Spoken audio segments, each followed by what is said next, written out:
প্রিয় দর্শক, আমরা এই মুহূর্তে রয়েছি রাজধানীর পল্টন মোড়ে। আপনারা দেখতে পাচ্ছেন বাংলাদেশ জামায়াত ইসলামের উদ্যোগে একটি বিক্ষোভ মিছিল অনুষ্ঠিত হচ্ছে রাজধানীর পল্টন ময়দানে। আপনারা জানেন যে অন্তর্বর্তীকালীন সরকারের সাবেক দুই উপদেষ্টা, বিশেষ করে রিজওয়ানা হাসান এবং উপদেষ্টা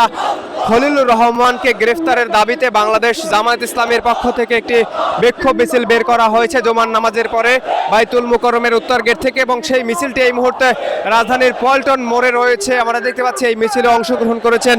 ঢাকা মহানগরীর বিভিন্ন স্থান থেকে আগত বাংলাদেশ জামায়াত ইসলামের হাজার হাজার নেতাকর্মীরা। আপনারা জানেন যে উপদেষ্টা রিজওয়ানা হাসানের একটি বক্তব্যকে কেন্দ্র করে বিশেষ করে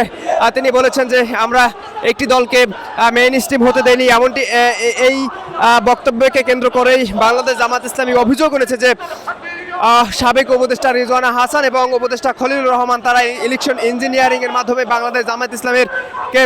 ভোট কারচুপির মাধ্যমে তাদেরকে নির্বাচনে হারিয়ে দিয়েছে, এমনই কিন্তু দাবি করেছেন। এবং এই পরিপ্রেক্ষিতে বাংলাদেশ জামায়াত ইসলামের পক্ষ থেকে দাবি করা হচ্ছে যে উপদেষ্টা রিজওয়ানা হাসান, সাবেক উপদেষ্টা রিজওয়ানা হাসান এবং সাবেক উপদেষ্টা খলিলুর রহমান দুজনকে গ্রেফতার করতে হবে এবং তাদেরকে জিজ্ঞাসাবাদের মাধ্যমে বিষয়টি ক্লিয়ার হওয়ার জন্যই মূলত আজকের এই বিক্ষোভ কর্মসূচিটি